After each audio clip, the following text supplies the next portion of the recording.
A national analyst said that Joey Aguilar is like Hendon Hooker. JD Pickell.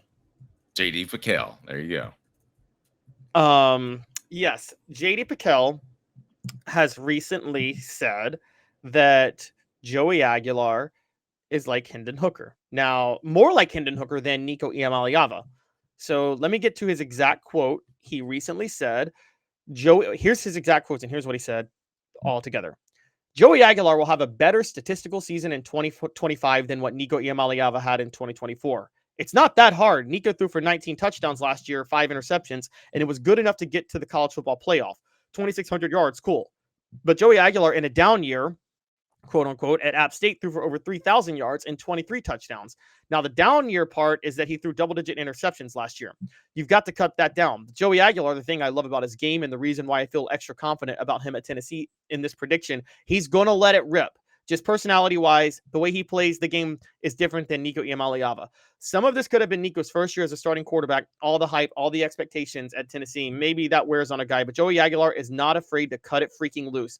And if you're a Tennessee fan, I think you're excited about that, and you should be because of what he brings to the table. Hendon Hooker, when he was so good at Tennessee, brought a couple of things. He brought experience, check the box. Joey Aguilar, 2, the ability to connect on the deep ball. Again, check the box with Joey Aguilar.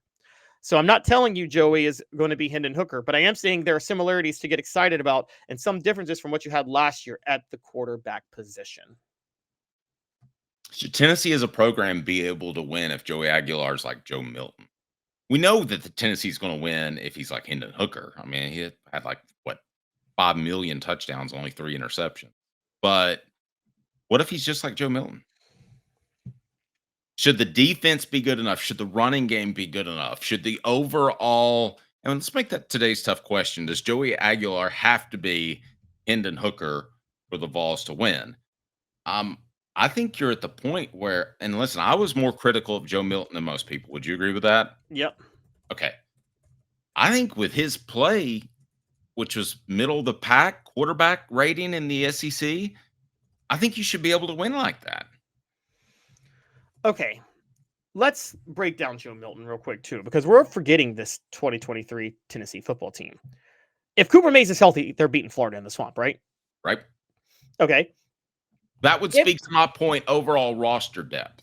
Right, exactly. So if Cooper Mays is healthy, they're beating Florida in the swamp. That means they're going to get to 6-0, and they're going to lose to Alabama at Alabama. So they're 6-1, but they beat Kentucky and UConn, and they get into November 8-1.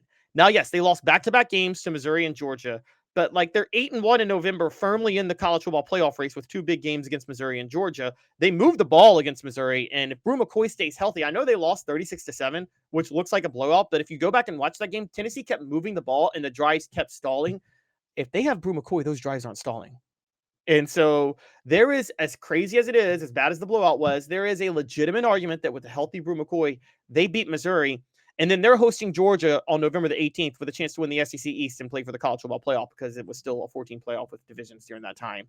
So, yeah, I think if Joey Aguilar plays like Joe Milton, they can certainly win at a high level because they are deeper across the board this year than they were 2 years ago. Now, the biggest difference is the interior line.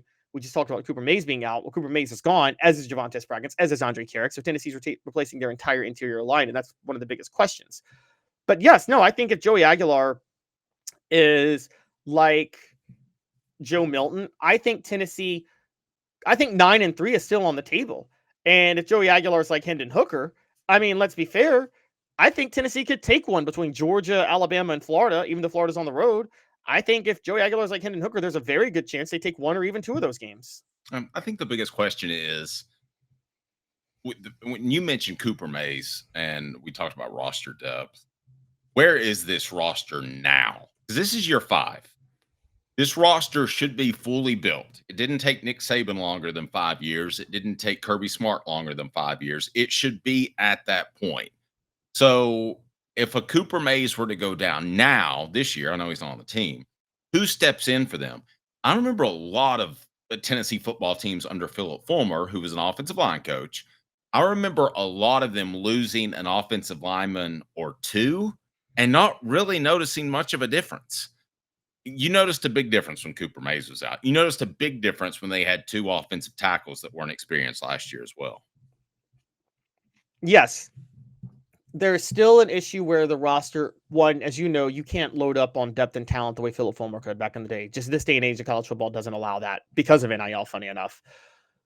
But I do think you can have enough depth. Now, the question does become, I mean, and this is going to be a weird question, Dave, and maybe you could tell me your thoughts, but because Piquel is comparing Aguilar to Hendon Hooker. Dare I say the drop off from Hendon Hooker to Joe Milton and then Nico Iamaleava had much more to do with the personnel around Milton and Iamaleava compared to the personnel around Hooker? Hooker was throwing to a Biletnikoff winner, had 2 receivers in Tillman and Brew McCoy who could dictate coverage, and had a healthy offensive line the entire year, including one of the great and arguably the greatest right tackle in Tennessee football history in Darnell Wright. And Milton didn't have the same offensive line. And the second half of the year, he didn't have the receiving core with Brew McCoy out. And Nico didn't have the receiving core because Brew McCoy was hurt, was coming back from injury and wasn't himself all last year. I mean, are we overvaluing the differences between Hooker and then Milton and Iamaleava and maybe not paying attention to the fact that there was just that 2022 team was blessed to not have any injuries around Hooker? Right. I agree with that because they didn't have any depth. An injury or two, especially in the trenches, and Tennessee would have been in a lot of trouble. But would we both agree that Hendon Hooker, on a scale of 1 to 10, as reasons why that season worked out in 2022, is a 10? Would we agree with that? Yeah, I would agree with that. Then where would you put Jalen Hyatt or Darnell Wright? I'd definitely keep Darnell Wright at a 10 too. Now have Jalen Hyatt at a 7 or 8. I think Squirrel White could have done what Jalen Hyatt did, honestly. That year, I just think he was the starter. But I definitely put Darnell Wright at a 10. I think that pass blocking was, I mean, he took Will Anderson out of the game in 2022. Just completely took him out of the game when Tennessee beat Alabama. Yeah, that shouldn't be forgotten. I would argue that game by Darnell Wright against Will Anderson was better than any game Hendon Hooker played. I agree. And if we go back and watch that game, Hendon Hooker got outplayed by Bryce Young in that game. Tennessee just won in the trenches and everywhere else. Well, if not for the drop at the end on the final Alabama drive, they probably come back and win that game too. Yeah. And then, so Steve says, will 8-4 keep Josh Heupel off the hot seat? Yes. Josh Heupel now has bought himself a year because of the Nico stuff, and he can say Joey Aguilar was a transition year. Yeah, it's going to keep him off the hot seat. It will. Now, I mean, I agree with you, but it's ludicrous, that mindset. Is it though? I mean, again, we're talking about a Tennessee football program that was so bad in the 2010s and also even in the 2000s during the later Philip Fulmer years. It's not like they were immune to going 8-4 at times. Well, I think Derek brings up a good point. Defensive coordinators and players weren't ready for 2022. It's a big part of it. I do think at least through the Alabama game, they caught a lot of people by surprise. But Josh Heupel's very aware of that. That's why he did 12 personnel last year, as we talk about, and that's why he hired Seth Littrell as an analyst this year. He's working right now on a way to tweak his offense that defenses aren't ready for because he's very aware that defenses have kind of adjusted to what he does. But he better be. Adam says good offensive lines don't have as many injuries because they don't have guys flying around behind them. I never thought about that. That's a pretty good point. The show represented by Banks & Jones, Tennessee's trial attorney, banksandjones.com. We broadcast live from the Ted Russell Ford Lincoln Studios.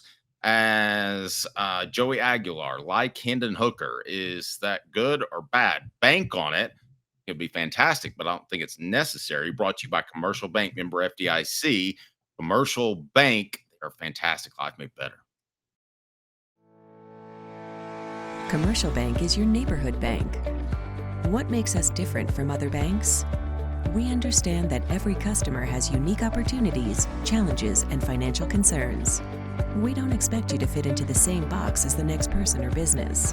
Whether it's purchasing a home, saving for your child's future, or planning for your next vacation, we're with you every step of the way to navigate life's big decisions. Commercial Bank. Life made better. All right, so bank on it. Do you agree with me or not? Brought to you by Commercial Bank, that Tennessee, in terms of Joey Aguilar and what he'll be does not need to be Hendon Hooker at this point in Josh Heupel's tenure at Tennessee for the Vols to be successful. No, they do not need Joey Aguilar to be as good as Hendon Hooker to be successful. However, if he is as good as Hendon Hooker, that does elevate their play. You are talking right now with Tennessee, you're talking about a range of 8-4 to 10-2. If Joey Aguilar is as good as Hendon Hooker, which I think he could be, you are talking about a range of 10-2 to undefeated at that point, given the talent elsewhere. And I think that's kind of crazy to think about. But look, put it this way, and I talked about this last week. You know, David, with this expanded playoff, you're going to see 9-3 teams get in soon enough. But Tennessee can't afford to go 9-3 because of their schedule. They have to get to 10-2 if they want to get to the playoff. I agree. And let's face it, it's going to be really simple. That's how success is going to be measured nowadays, Caleb. Simple as that. It's going to be measured in terms of, did you make the playoffs or not? We're having this conversation about the College World Series. I know it's a different postseason, but I would consider Tennessee's baseball team a success making the super regional. And regardless of what happens after that, moving forward, it's going to be, did you make the playoff or not? No, exactly. I totally agree, particularly with the 12-team playoff one more time this year, and then you're going to 16 next year. 16, you are going to, you're going to be expected to make the playoffs more years than not, put it that way, if you're at a school like Tennessee. And most of the years, Dave, you're going to think, playoff is circled in, and you're just focusing, can they get a home game in the playoff? Can they get a high seed? That's going to be the debate going forward, isn't it? Yep, agreed.